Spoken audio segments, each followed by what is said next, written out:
सियासी खानदान से ताल्लुक रखता था मुख्तार अंसारी।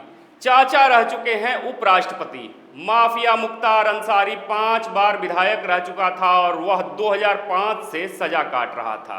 अलग अलग मामलों में मुख्तार को 2 बार उम्र कैद की भी सजा हुई थी। 60 साल के मुख्तार अंसारी ने हाल ही में कोर्ट में प्रार्थना पत्र देकर आरोप लगाया था कि उसे जेल में धीमा जहर दिया जा रहा है। और अब उत्तर प्रदेश के माफिया मुख्तार अंसारी की हार्ट अटैक से मौत हो गई है। वह बांदा जेल में बंद था। गुरुवार शाम को उसकी तबीयत बिगड़ गई, जिसके बाद उसे जेल से रानी दुर्गावती मेडिकल कॉलेज में ले जाया गया, जहां इलाज के दौरान उसकी मौत हो गई।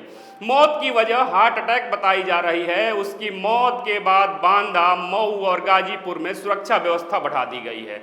आइए अब जानते हैं कौन है मुख्तार अंसारी और कैसे बने माफिया डॉन।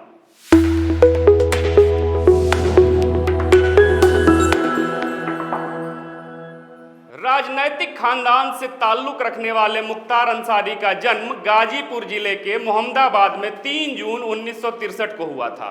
उसके पिता का नाम सुबाहुल्ला अंसारी और मां का नाम बेगम राबिया था।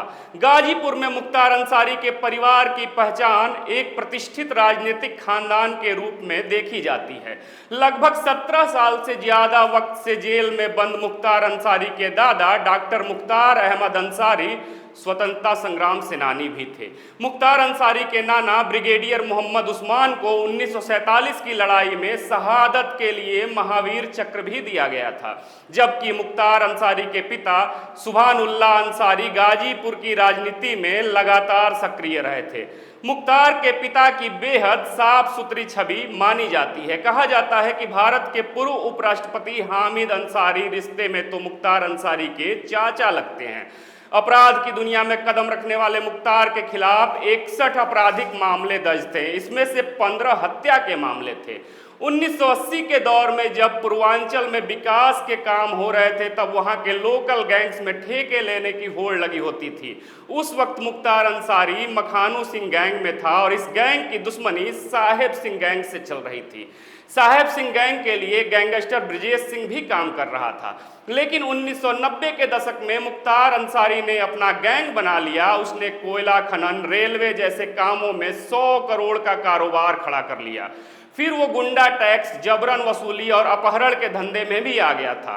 उसका सिंडिकेट मऊ, गाजीपुर, बनारस और जौनपुर में लगातार एक्टिव था। पूर्वांचल में उस वक्त 2 बड़े गैंग हुआ करते थे, ब्रजेश सिंह और मुख्तार अंसारी गैंग, और दोनों ही एक दूसरे के कट्टर दुश्मन हो गए। कुख्यात मुन्ना बजरंगी भी मुख्तार गैंग के लिए ही काम करता था। वर्ष 2002 में ब्रजेश सिंह ने मुख्तार के काफिले पर हमला करवाया। इस हमले में मुख्तार अंसारी के 3 गुर्गे मारे गए।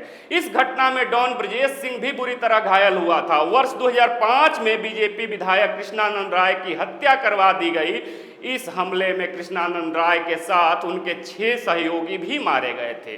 कहा जाता है कि हमला AK-47 से हुआ और करीब 400 राउंड फायरिंग हुई थी। मृतकों के शरीर से 67 कारतूस बरामद हुए थे। कृष्णानंद राय की हत्या के वक्त मुख्तार अंसारी जेल में था। उसने जेल में रहते हुए ही ये हत्या करवाई थी, क्योंकि ब्रजेश सिंह ने बीजेपी विधायक कृष्णानंद राय को सपोर्ट किया था। और वर्ष 2002 में कृष्णानंद राय ने मुख्तार अंसारी को विधानसभा चुनाव में शिकस्त दी थी। वर्ष 2006 में कृष्णानंद राय की हत्या के एक प्रमुख गवाह शशिकांत की संदिग्ध हालत में मौत होती है और 2004 में डीएसपी शैलेंद्र सिंह ने मुख्तार अंसारी के ठिकाने से लाइट मशीन गन बरामद की थी। मुख्तार के खिलाफ पोटा के तहत केस दर्ज किया गया था। इतना ही नहीं, 2012 में संगठित गैंग चलाने वाले मुख्तार अंसारी पर मकोका के तहत भी केस दर्ज किया गया था। बता दें कि अप्रैल 2023 में बीजेपी नेता कृष्णानंद राय की हत्या के आरोप में मुख्तार को 10 साल की सजा भी हुई। वहीं 13 मार्च 2024 को एक आर्म्स लाइसेंस केस में मुख्तार अंसारी को उम्र कैद की सजा होती है, लेकिन कोर्ट की सजा से अलग मुख्तार अब सुपुर्दे खाक हो गया है। और इसी के साथ खत्म हुआ यूपी के आपराधिक इतिहास से माफिया मुख्तार का काला अध्याय। अभी के लिए बस इतना ही। फिर मिलेंगे एक नए वीडियो में एक नए तेवर और नए कलेवर के साथ। तब तक देखते रहिए खबरों के खिलाड़ी। जय हिंद, जय भारत।